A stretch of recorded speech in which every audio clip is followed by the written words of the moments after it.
Hello, beautifuls. Welcome back to another episode of the Wisdom of Womanhood podcast. You are with myself, Miss Shall We Moon. I had someone in the weekend ask me if it was my given name. Like, is that actually your name? So just in case I have not confirmed that on the podcast before and everyone else is wondering, it is actually my name at birth. I am Shall We Moon, no middle name. And as always, beautiful Pippa. Hey guys, We're here together again, together. together. Together again. And we just had time for a bit of a catch up, which is really lovely because Yeah. we've had quite busy lives over the last couple of weeks. And one of the things we love about this podcast is that we spend time catching up before we start recording. Yeah, and then like whenever we choose a topic, it's always in line with what we're going through. It's always whatever comes up in our life. It's just always meant to be. It's just the trusting of whatever's meant to come up in the topic. It's just beautiful. Yeah. Mm-hmm. So if you haven't listened to last week's episode, I would highly, highly recommend that you take a listen. I'm still in the resonance of how powerful having Pauline on the podcast was, and yeah, hearing her story and her energy and her essence, when she so easily could have gone down a very different path in her life. And so she was kind of the final piece to this feeling as if this topic we're going into today is really here now, presently. One thing about Pauline is that she's unfuckwithable. Yeah, she is. It was one thing she said. She was like, do no harm, take no shit. And it is something that Pippa and I have been speaking about recently. I, in my personal life, definitely have been thrown into and also chosen to participate in some experiences that have challenged me to really sit with how sure of myself I am.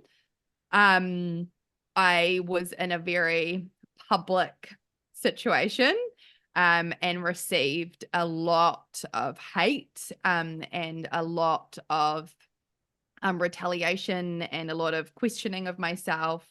And a lot of anger and judgment and shaming. And it was a really interesting experience to navigate through because prior to engaging in that, I, really checked in. And I think this is a really important thing for us to do in that, like, do no harm, take no shit.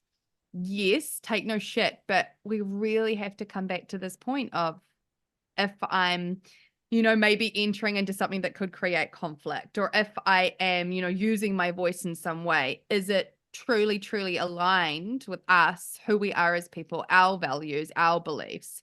And if we can do that check, okay, why am I going into this? Or is it from a shadow side? Is it because I really just fucking want someone to understand me? I really want to be seen. I really want to be heard. And it's coming from this like aggressive place. Well, then that's not truth. That's not alignment. That's not for the purpose of the goodness of everyone. But if we can do that check-in of, okay, is using myself, my essence, my voice, or whatever it is, going to potentially have some pushback, but it is, and it feels necessary for my own conscious and my own soul. If we can do it from that place and then release the attachment of the outcome of it, that's when we actually get to actively participate in society, and do it for the wellness of everyone, and also put ourselves in the place where we can handle the repercussions from that, and like I definitely been reflecting on this, and fucking even a year ago, like if I was in the situation I've recently been in, I would have been a fucking mess. Like I would have been an absolute mess. Receiving, just so much judgment and anger and all of these things, and questioning of myself and my work, and even like questioning of me as a mother, and there were personal attacks on me as a mother and me as a person within this situation. And it's really nice sometimes, and we can go into situations, right? And we go, oh shit, cool. Okay, I'm going to lean into my tools. I'm going to feel all the feelings of this. I'm going to go to the people that know me really well and immerse myself like in the spaces where I can just ground in and feel all the feelings, like not avoid the feelings of it, feel all of the feelings of it, but just go, okay, so how am I going to now show up in this? Or am I going to sit there and be like, poor fucking me, they said they didn't like me and they were talking this about me and blah blah blah. It's like that doesn't fucking help us. It actually doesn't help us to then put ourselves into victim. And I honestly, which I'm really proud of, because in the past I didn't put myself into that at all. I just was like present in the experience of this thing that was unraveling. And just kept showing up in it, and kept communicating to the people I needed support from, having the check-ins with myself. I was making sure I was going to the gym. I was doing my meditation. I was grounding myself, all of those things throughout it. And then you come out the other side and you're like, oh, nobody can fuck with me. Yes. Like to know that you can reach that level of like unfuckwithability, which I know is not a word, but now it fucking is. There it is. Fuck you. It is now. It's a really good place to be in. And I think that one of the other things that I think came out from this is that,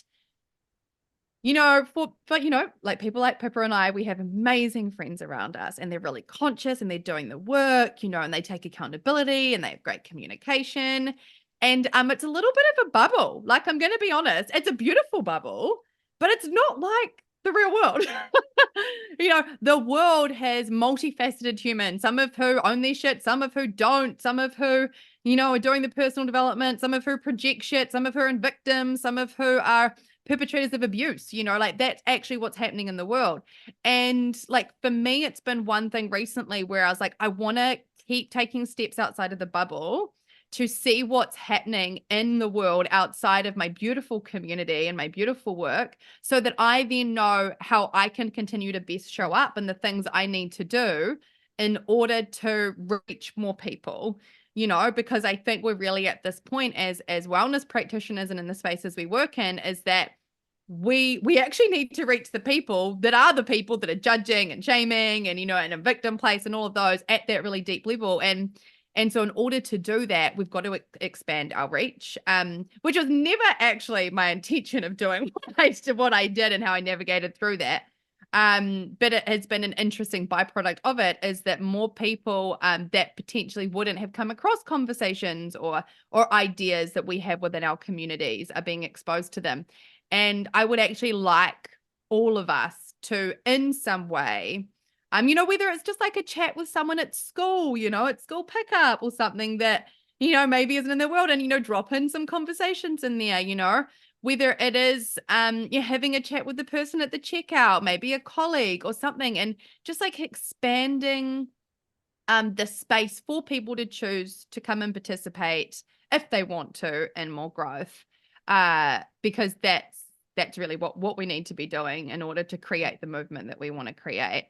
So yeah, our topic is being unfuckwithable, and what that looks like, what that feels like when we haven't been in that place, what it looks like now for us, and like I just shared some of how we navigate through it when we are put in places when we need to question ourselves, and then how we stay really grounded in that.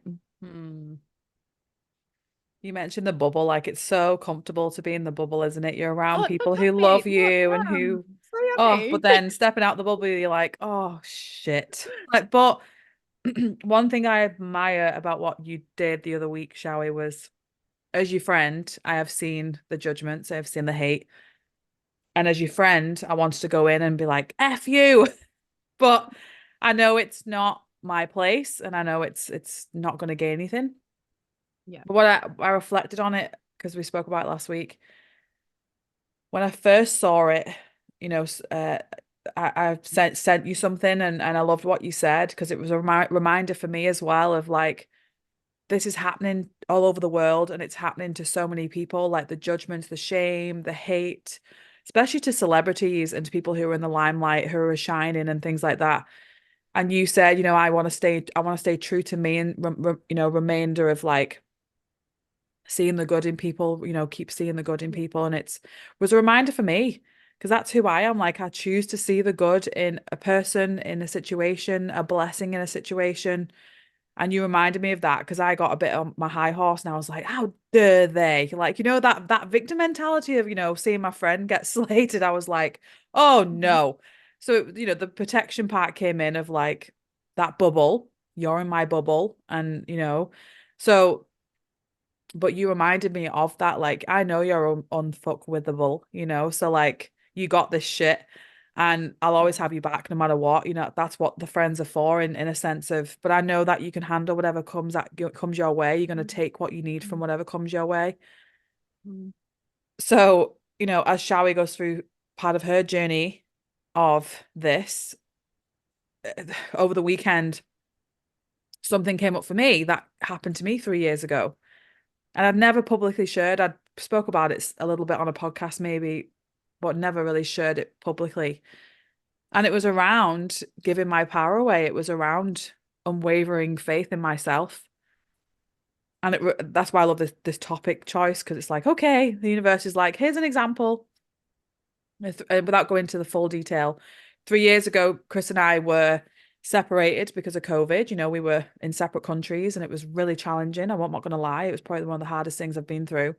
And in 2020, when we were together in England, we spent a lot of time and money and energy on a certain psychic. And we put so much faith in this person, as you do when you're like vulnerable, you just take someone's great words and wisdom. And, she kept us connected, even though it wasn't her, it was us. But at the time, there was, like you said, last year, you would have been different to now. Like, there was still that naivety in me. And I've reflected on it for 3 years. And it was really tough, going through what we were manipulated, basically. We were manipulated, we were controlled, we were, a wedge was driven between us. And it wasn't until we both came together and said, what the fuck are we doing? Like, why are we putting our trust and faith into someone else when we should be trusting ourselves and our own faith and connection for each other? So that door closed, we stopped the contact, and very challenging to heal from that, just all that time. And even memorabilia, like the memories we shared, and like the gifts that we shared that weren't just like a gift from the shop. They were stuff that's in our family that we shared with them. Very, very like deep stuff. It took a long time to get over that, really, to work through it. And not until now, I love having calls with psychics, and I love having a coach, and I love going to healers, and I love people in the community that want to help.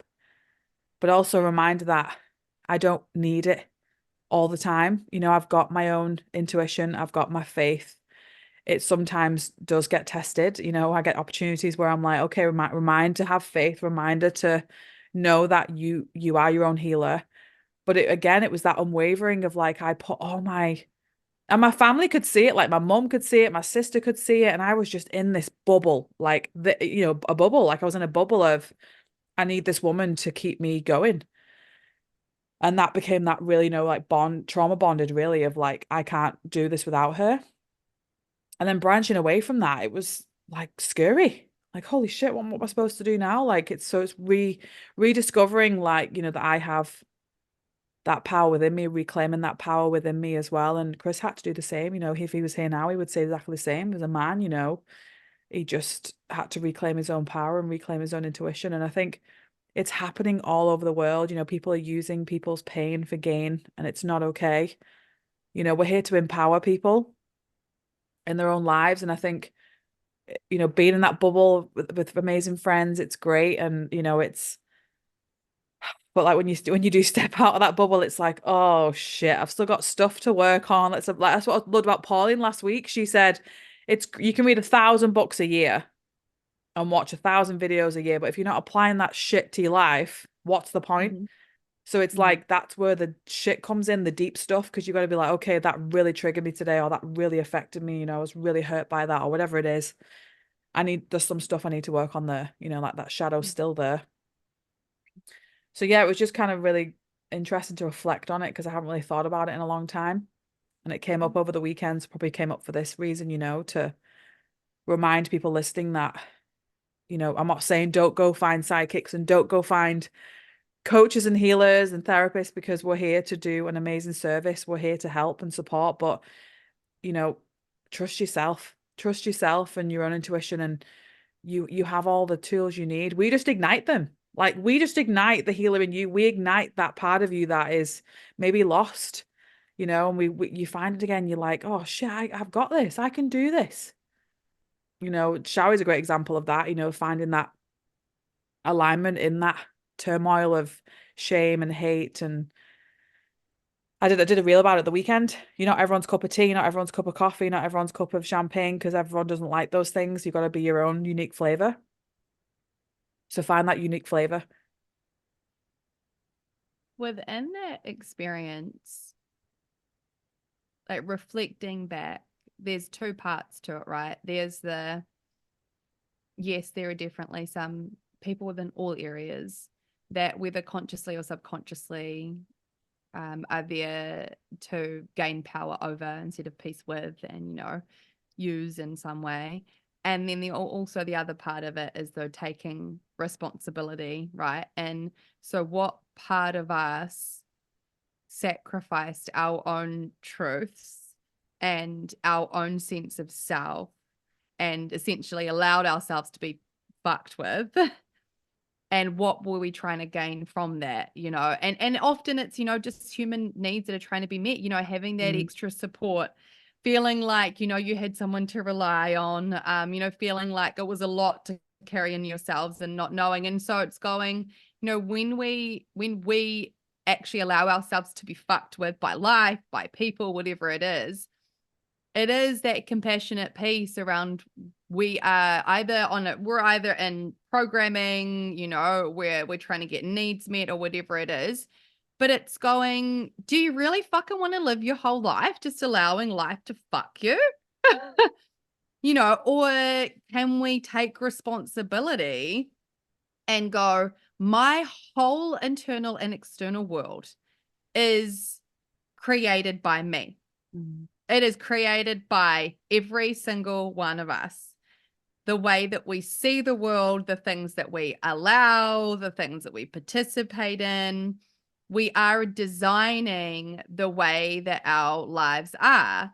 And so in this, topic of allowing ourselves to be in our fullness and knowing ourselves so much, it's going, can we do that even when some of the old programming is going to be triggered, even when it feels really uncomfortable, like even when we might have to sacrifice things, people, experiences, opportunities, relationships, jobs, and so what I kind of love for us to kind of share is, for both of us, what steps we took and what the process has looked like from being in a place of not actively participating in the lives we wanted to have, and saying yes to the things and giving our power away, because I definitely know I used to be that woman as well, to now in a more empowered and continuing to grow version of ourselves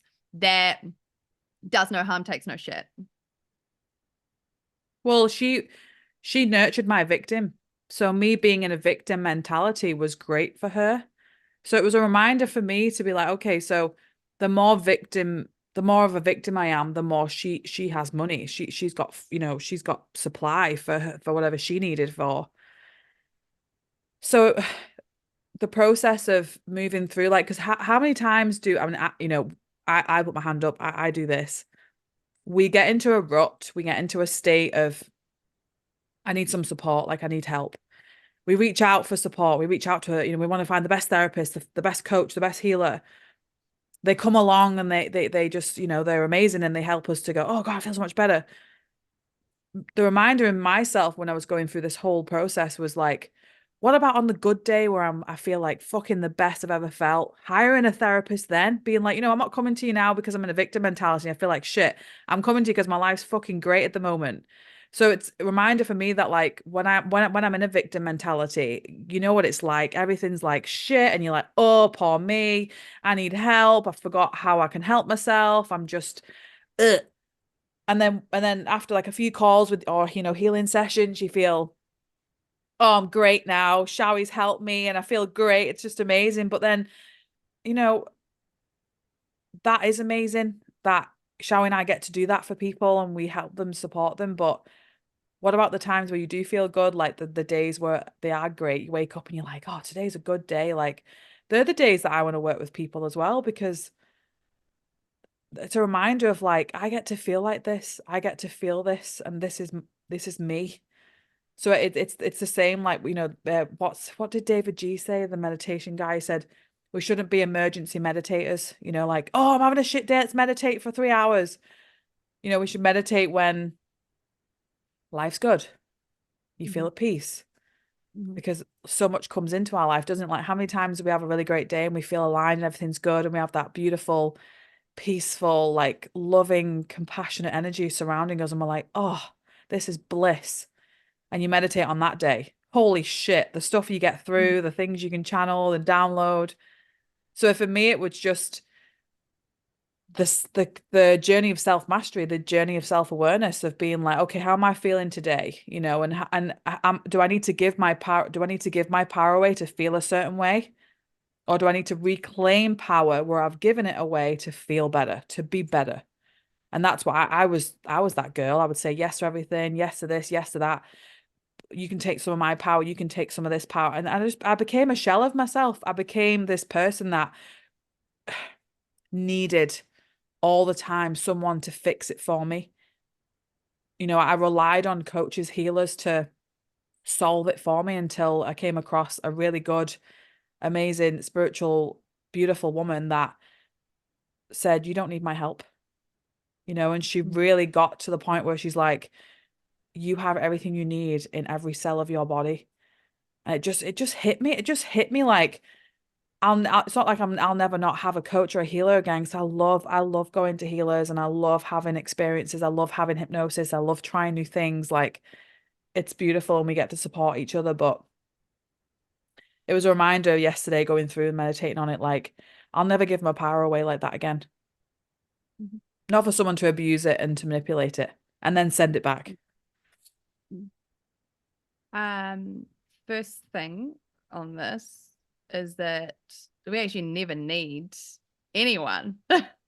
And so even they're like, maybe I'll need or I will need. And it's like, I would really like for like, because in that instant, in the moment that you're like, I need the relationship, I need the coach, I need the job, I need the thing, you're going like, in order to be full or whole, that thing has to exist in my Like, life. I'll be happy So when, even yeah. diluting that, right?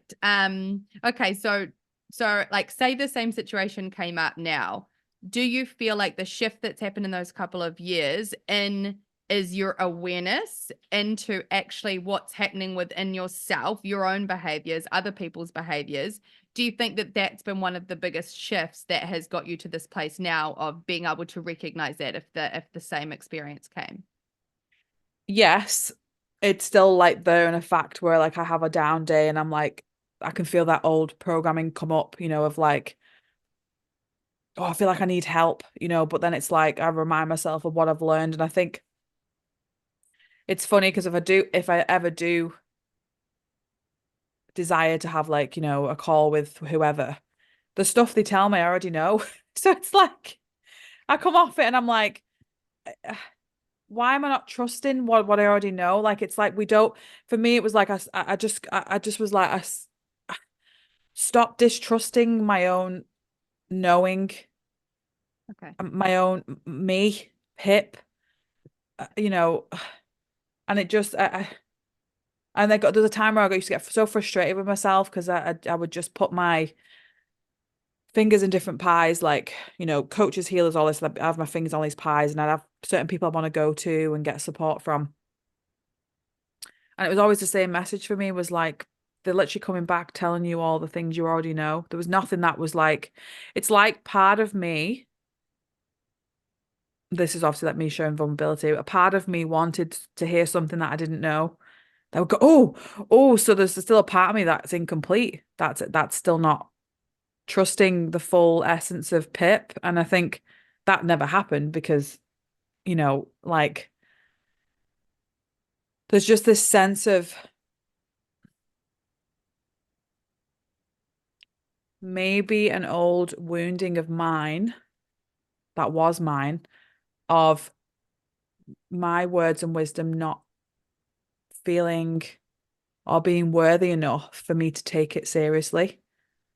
So by having someone else tell me the same thing from a different voice and energy and being, made it real, made it true. So I stopped. I'm still working on that. I put my hand up. I still work on that.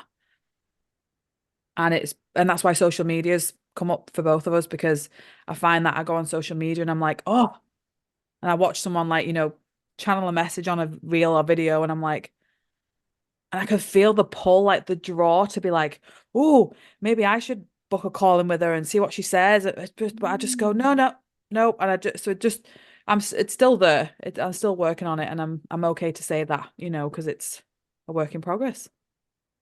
Beautiful. So it's more awareness around the patterning that still has some remnants, but of self-doubt. Yeah. And because that self-doubt was allowing you to essentially be fucked with. Yes. Yes. Beautiful. Yeah. And thank you for your honesty in that, Yeah. because that's so powerful, because that is really like the essence of, I think, what we're talking about is when we allow ourselves to be driven by doubt, we are creating opportunities for people, experiences, whatever they are, to fuck with us, as opposed to coming more and more into knowing ourselves, even within the intricacies of our values, like, okay, so my value is impact. Okay, but like breaking that down, in what ways do I want to make impact? In what ways do I not? Because it doesn't really align with me. If my value is connection, okay, like what kind of connection and how does that look and how does that feel? If my value is like honesty and integrity, it's like, okay, but like what does that integrity look like? And does that integrity mean that I sit and I watch things happen and I don't say anything about them? Or am I choosing to more navigate through life like this? It's like really unpacking Yeah. who we are, right? Who we are and what we're here for and how we want to contribute and what we stand for. And when we can just discover more and more about ourselves in that way, then but little by little, the doubt starts to dissipate, right? And when the doubt starts to dissipate more and more, then it rolls off us, like the doubt that comes in from outside of us, or the lack or the judgment or whatever it is that comes outside from us, it doesn't have anywhere to thrive within our system. Because the only times that we're allowing ourselves to be fucked with is when those things come in from externally, and then we have internally all of the spaces for those things to thrive.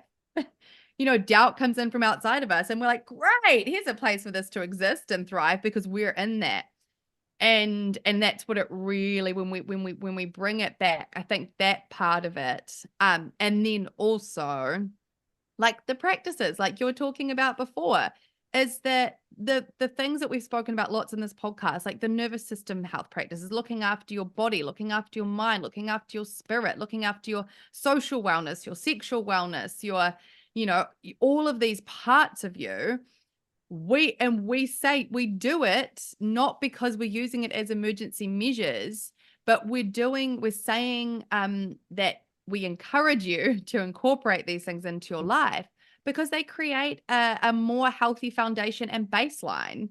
So, then when things are creeping in life, because sometimes it's major events that occur, but often things start to creep in.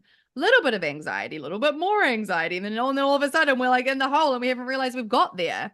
that's why we're saying do these wellness things that we preach about, you know, and get this support when you're not down there, because otherwise then you're just creating this like constant fucking dip and then rise and then dip and then rise, and it's not good for your nervous system. You know, it's not good for your overall well-being.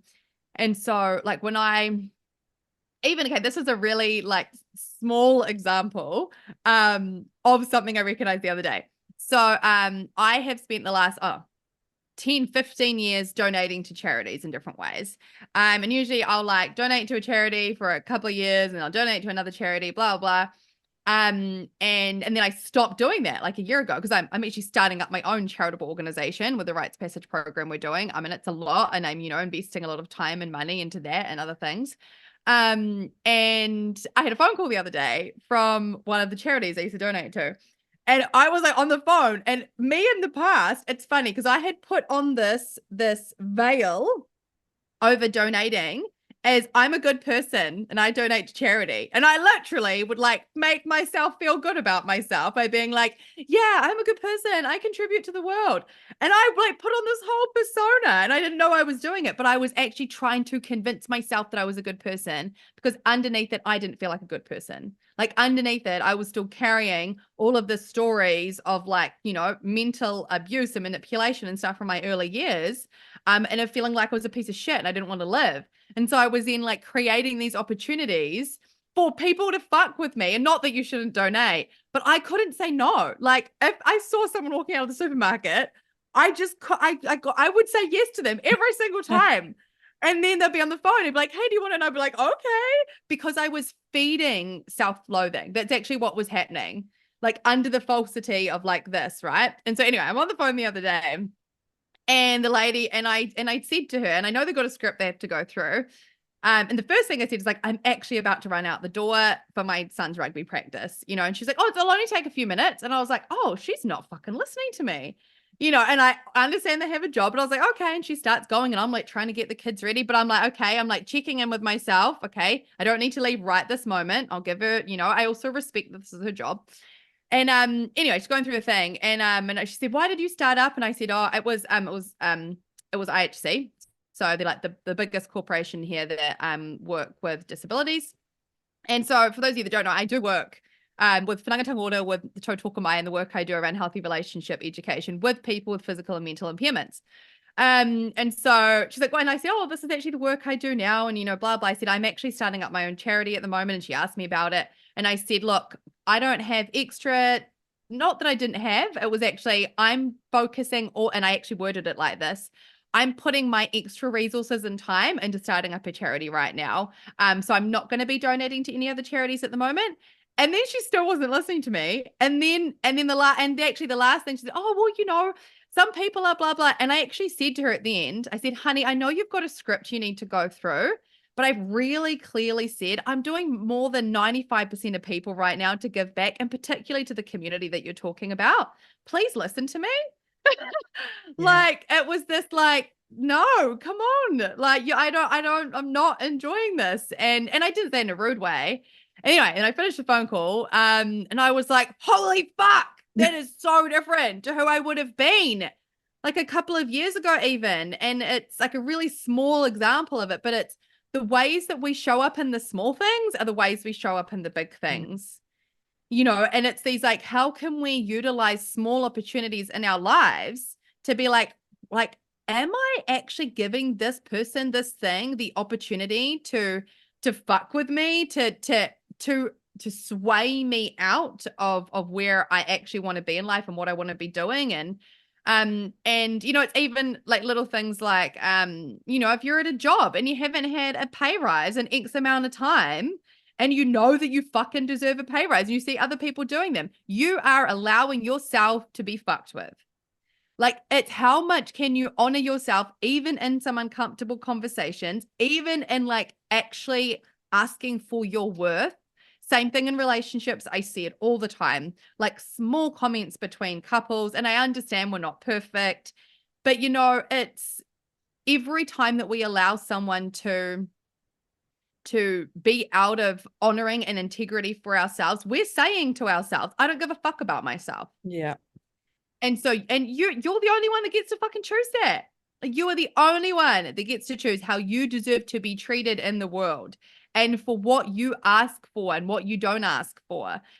Even like, I just raised my prices on my celebrant packages for weddings, which was a real fucking edge for me, and it was this, but it's, am I saying to the world and the universe, this is in alignment with who I am and what I give? Or can I go, okay, it's going to make me a bit uncomfortable, and I'm, going to be saying prices to couples at expos that is like way more than what I've done before. And then what do you fucking know? Like, people honor that and they go, wait, like, she backs herself. Like, she fucking backs herself. Like, okay, I trust that. It's more trustworthy to other people when you back yourself than when you doubt yourself. When I'm around people who are constantly doubting themselves and in that lack of confidence for themselves, like, I'm not going to love and care about them less, but I'll be considering things like doing business with them. I'll be like considering things like, how deep can I go in this friendship and this relationship? Because if they're doubting themselves so much, like, how do I know I can rely on them? How do I know they're actually speaking the truth? Like, how do I know that actually they're living in a way that's in alignment with them? Because if they can't do that for themselves, like, it's going to come out in the external world as well. And so within this, like, what I'm really getting at and giving these examples is, there are so many opportunities for us to stay in the truth of who we are. And sometimes our patterning, our beliefs, whatever they are going to hide those things from you. And so the invitation is to look at the small and the medium and the big ways that you are either staying in your power and staying in your truth, or you're giving that power and that truth away to whatever the places are, because you're the only one that gets to decide that. That do no harm, take no shit. I kept hearing it over and over again when you were talking about it then, because it's like, something happened for me last week that, again, I'll share a vulnerable thing that happened. I, instead of, okay, context, I had a friend that came to my wedding. We were really good friends. We met a few years ago. She came to a wedding. We spoke. She doesn't live in New Zealand, so she's in a different country. And I felt her distance. I felt her distance, and life happens, and we've got lives and kids. And a few months ago, I noticed she'd unfollowed me on Instagram, and the old pattern and wounding came up of, I did something wrong, or I'm not good enough, or whatever it was at the time. And it sat with me, over the course of a couple of weeks, where it would creep in, it creep out, it would creep in, it would creep out. And I found myself, searching her on Instagram and looking like, had she posted, and like, that wounded part of me was looking for, validation and to be seen and heard. So last weekend, I decided to confront her about it in a kind, respectful way. And before I sent the message, I'd asked two people for their advice. Why? Why did I have to ask for advice when I knew I wanted to do it anyway? So that doubt was there. So when you mentioned doubt, like, doubt is probably one of the most prominent things that I would have prop up in my life that I work on. It just happened this weekend, with Chris and I. So it creeps in, and I'm like, okay, so when we're sat in the energy of doubt, what does that make us do? What does it make us, move into? And it moves into like not trusting ourselves, going to friends, asking for advice, asking for mum's advice, asking for sister's advice, asking for whatever. And I asked two friends, two that I trust, and one said one thing and the other said the other. So it's like one said don't and one said do. And I did. I did. I wanted to, and I haven't got a reply, which is fine. But I think just sending it anyway was just for me to do no harm, take no shit. And that when Pauline said that last week after that had happened, because I sent it before we spoke to Pauline, I just stayed confident in why I did it, confident in that I wanted to send that, and I really valued her as a person, and I really, I loved her, and just for it to just be. But then it got me into the deep shit of, can we be friends with someone that aren't on our social media, that don't have to follow us, that don't have to be our friends on Facebook? Like what? So I spent some So then time. what are you attaching onto her Yes, unfollowing you from a social yes, media yes, app? yes, yes. So that I was journaling and I meditated and I was applying stuff and I did some thought therapy stuff and I thought, well, hang on, like if she doesn't, I don't know what's going on. I don't know why she doesn't follow me. I'm just assuming in my own thoughts, like, maybe, she doesn't align with what stuff I'm posting. She might not, I might have triggered her. I might have, there's so many different reasons. I don't know that reason. All I know is how I'm feeling.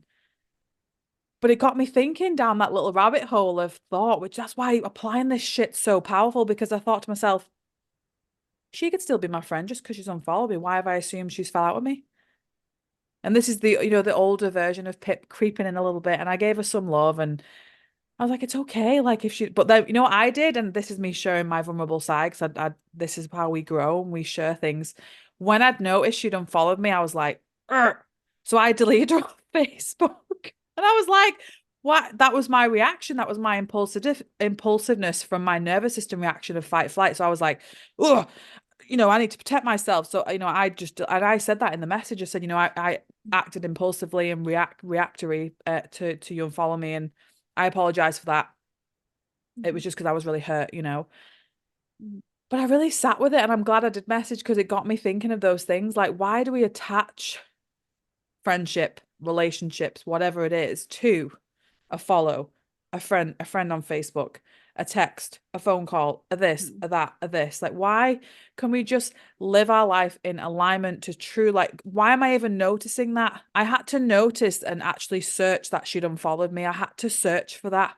I had to go on her profile and see if she'd unfollowed me. So I had that doubt already there. It's like as though I knew it for some reason. Like, why would I look? Why would I doubt myself? So the full circle of it is to the attachment. How can we detach from those things? And that again with Unfuckwithable, like I'm giving my power away in that small example again. Like, why am I spending my valuable, beautiful time looking at those things?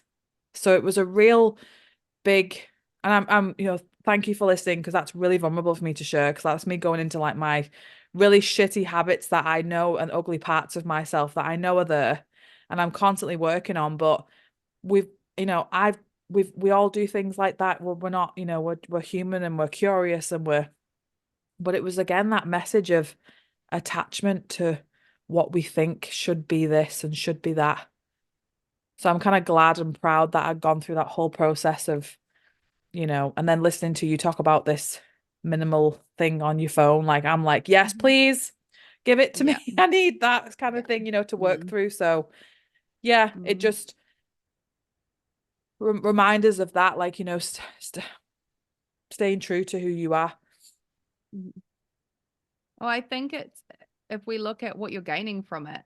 So there was some kind of secondary gain for you, and it was probably to feed a bullshit story you've got about yourself. Yeah. So you're trying to feed a bullshit story so you can keep the bullshit story alive, Yeah. right? And yeah, so prior to Pippa and I recording, I was talking to her about some of the changes that I'm making, and this is kind of on topic, but kind of not. But also, this is really good stuff that you guys need to hear. When I went away to the Gold Coast for a week, my partner and I deleted all of our apps. Like, we deleted them at Auckland Airport before we left, all of our social media apps. And I, put out that if anyone needed to contact me and it was urgent, then just to email me. Or I did still have WhatsApp because I've got all the school stuff in there. And then when I came back, we had conversations about it when we were over there. And, since I've come back, I am navigating through some of the very public things in the forum that I have in the last week or so. I've really been reflecting on the ways that exactly that I was associating my worth and putting my energy and all these things into places in the online space that were essentially giving me that secondary gain of, like, allowing me to feel shit about myself. And yeah, so I put all my social media stuff on private when we had this thing happen in the online world. And in the past, this was the shift that it made for me. And this is what I'm talking about, secondary gain, is that in the past, I have told myself a story about why I allow everyone to have access to me having so much of my social media stuff public.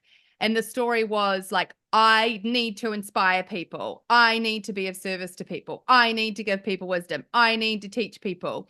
And I was in a workshop last week with a beautiful friend of mine, and we were looking at the masks that we put up in order to feel accepted by society. And the mask that I had been wearing around was wisdom keeper. The mask of like, I give wisdom and that's how I feel like I can be valued by society. And if I don't give that, I can't be valued by society.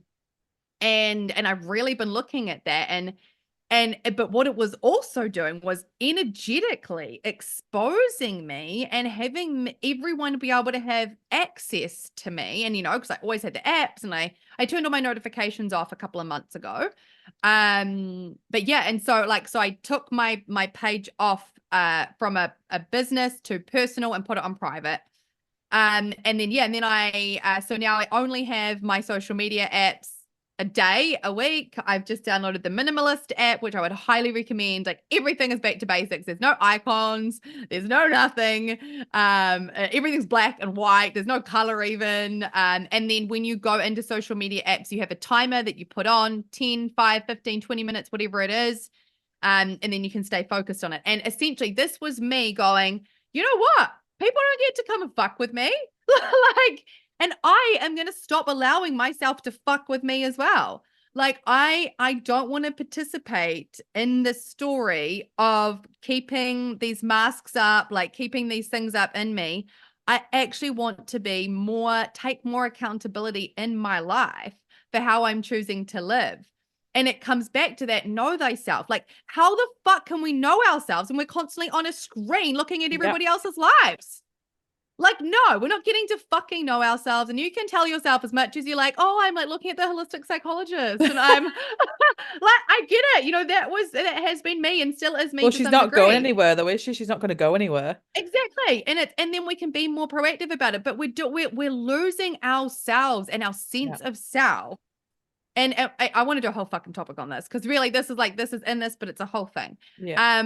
And so when we're doing these things that are actively losing our sense of self, of course we're opening ourselves to be manipulated, to be coerced, to have all these things done to us, because we don't even know what we fucking stand for or who we are. Yeah.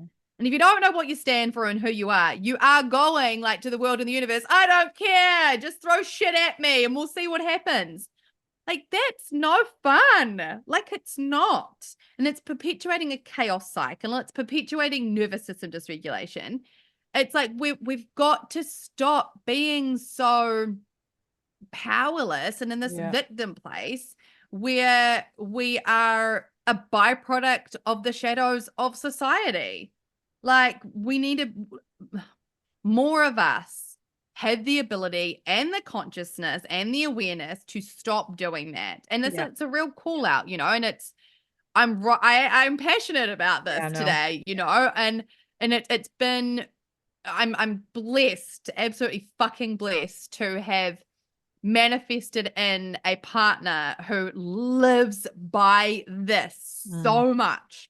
Like, he lives so much in this. I am myself. This is me and my authentic expression.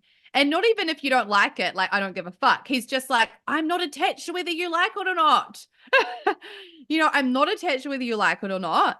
And I know myself. Like, I know the goodness of my heart. I know that I'm giving to the world, even when all of that is questioned.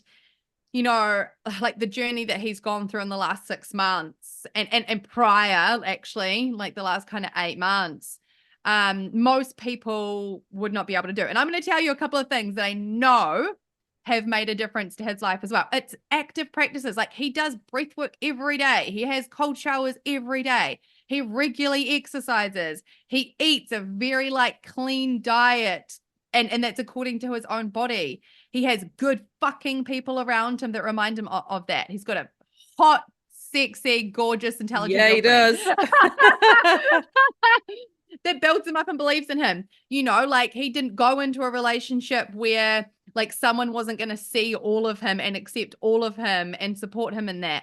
And it's like I really want people to see that yes, it's uncomfortable being your truest self sometimes. Like yes, it is. I'm not going to fucking lie. Being part of the crowd and just going along with what everyone thinks and feels, like it's a lot easier and it's a lot simpler. Yeah. But it's also stagnant as fuck. And you're going to get to the end of your life and you're going to be like, who could I be? And this is based on research of dying people. That's Is the what Pauline regrets that mentioned in a people book. That's have. what made me cry. Exactly. The Like, regrets of what people have is not finding out who they could have been if they'd just said yes to things, if they'd actually like asked that person to marry them, you know, if they had traveled, if they'd done these things. It's the regret of the things they didn't do. And a big part of that is finding out who you are and surrendering to the constant evolution of who you are. You know, like I'm definitely not who I was 6 months ago. no. And You I'm were who okay you were with 2 that. weeks ago. Like, I'm not who I was constantly 2 weeks evolving. ago. Holy shit. Yeah. And you know, and that comes under this. And the main part of this I really want to gift in this conversation is be curious about who you are, what your values are, what your beliefs are, you know, and not attached to anything else, not, you know, how you're raised or what your friends think or, you know, what any of those things are. Really get to know yourself and who you are and do the things that help to keep you grounded, help to look after your body, help to look after your soul so that you can be more of yourself. Because I'm telling you, we need more people in their full authentic expression in life. You know, like I desire more and more people to show my children what it is to be in their full authentic expression. And it's something I'm really fucking proud of as a mother, is that they definitely see their mother like in her full authentic expression in all of the ways. And even if they don't agree with the way that I live, at least it's given them the permission to be themselves, Yeah. you know, and whatever that looks like. And that's what I want for everyone, you know, is to find out who you are and gift the world with it, you know, gift the world with your dharma, you know, with your soul gift that is meant to be here for you. Look at the things that light you up on fucking fire. I was listening to a podcast episode this morning with Garen Jones. I think that's how you say his name. And on the on Blue's podcast, like I'm like going back through the old episodes because like rest in peace, Deja Blue. But you know, he was working with a client and she's like, I just am so miserable, but I've got everything I think I need in life. And I've got the husband and the kids and the job and blah, blah. And he said, when you were a child, what lit you up? And she's like, dancing. Is that when's the last time you danced? She said, 25 years ago. 2 weeks later, she's dancing every day and she's a different person. You know, it's like just let yourself be fucking free and let yourself be guided towards the things that light you up. Because then when things come at you, it doesn't hit you like it would if you were in this place of deep doubt and of lack of joy and lack of play. And, you know, when you're in that place, it just bounces and still learn the lessons from it, but it doesn't hit you and you don't take things as personally, you know, and you kind of, you're not You as brush it off fazed by easier. the things that, yeah, you just allow yourselves to be you and essentially completely unfuckwithable. You mentioned Joy. So Inside Out 2, if you haven't watched it, go watch it. You know, I loved Highly where recommend. she said, because as the little girl gets older, anxiety creeps in, embarrassment creeps in, envious creeps in as emotions, whole emotions. And Joy said something on the movie. She said, you know, she mustn't need me now. She's getting older as an adult. And you just saying that about dance, like, why? Because we're an adult, can't we have childlike, like, you know, some of you may not see this side of me, but like when I'm with some of my friends in the house and we're playing games or whatever, like I am fucking funny. I'm so funny and I get such in my little like cute, like silly. Hello. I love making people laugh. I love being silly and stupid and like I don't ever feel I shouldn't have been that way. Like like I'm just being my full expression.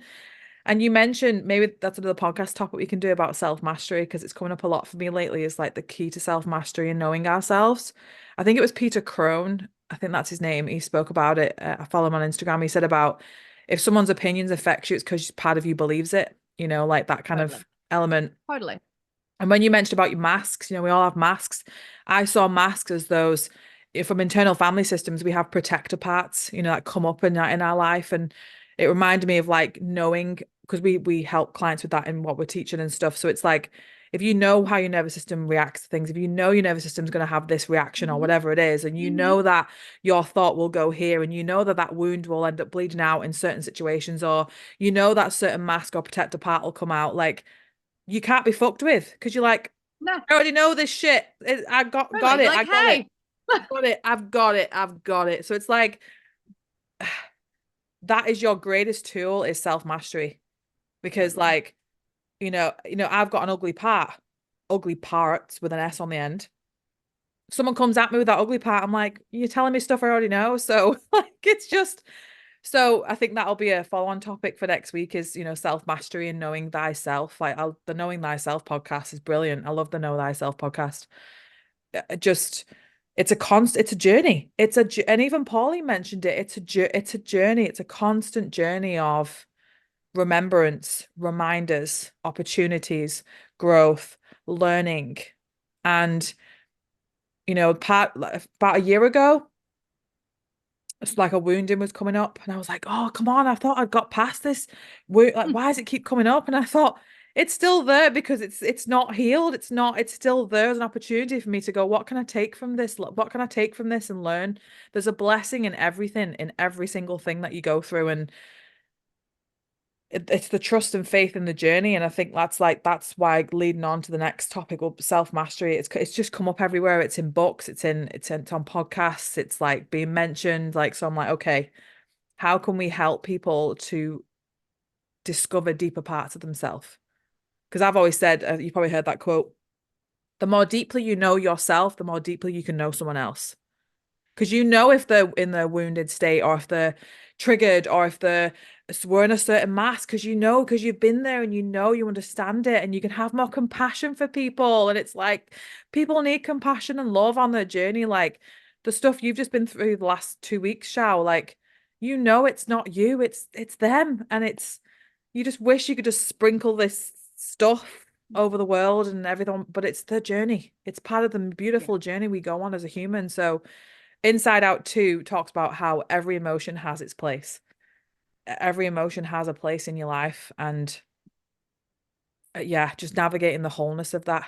I would cry. I was crying my eyes out. I was like a little baby cry. I was like, oh, like I just loved it. I It was was trying such a to. beautiful, like for kids, it's great because kids get to watch it. And for adults, it's great because adults go through all that. We've all got an inner child within us that is, I just loved it. Inside Out 2. I even watched the first one if you haven't watched the first one because it's just brilliant. I've watched both of them. Oh, they're so good. And if you have a preteen, um, I would highly recommend taking your preteen. I went with the girl I mentor who's 15 and her friend who's 16. Yeah, and it was like really interesting for us talking about it afterwards. My daughter's seen it as well. She's 12. Uh, yeah, because it's like we talk about it, it comes full circle to honoring all parts of ourselves, and knowing that yeah, there's a time and a place, but that we can also choose to come back to this place of joy. Mm. I love Like Joy. we She's just so cute in yeah, the movie. and we rob ourselves as adults from joy so much. And there was one thing from our trip to the Gold Coast is, we spent like from 10 a.m. till 6 p.m. at Dreamworld. A lot. Yeah, It it's was awesome. so great. And then the next, and then like, oh, the day after or whatever it was, there was the world's largest time zone is at the Gold Coast. And I fucking love arcades. And so does my partner. And so we were just like the two fucking big Little kids in kids, the I love it. arcade. And it was so great. Just fucking give yourself permission to, because the more that you're in that place, the more that you're not phased by the shit that comes in as much. Yeah. And that's what I loved Yeah. about Inside Out 2 is like Joy in the first one, obviously, she recognized that everyone has a place. But then the second one is like anxiety says to her, you can't be joyous 24/7. You can't. You can't. So it's like every emotion plays a part. And I think it just, just I'm not gonna give it away. It was just beautiful. I could watch it again. I might watch it when it comes out Yeah. on the Mm, TV. mm, I'll go to the mm, cinema again. mm. Okay, team. That feels good. Feel free to reach out if there is anything from this topic that has initiated some thoughts, feelings. Fluffed your feathers. Yeah. I think this is podcast on the most amount of swearing in so far. Probably. Yeah. If you want to reach out and, get any more tips that might be helpful, we're always here for it. Always. And we shall see you again next week. Yeah. Take care, everybody. Mwah. Mwah.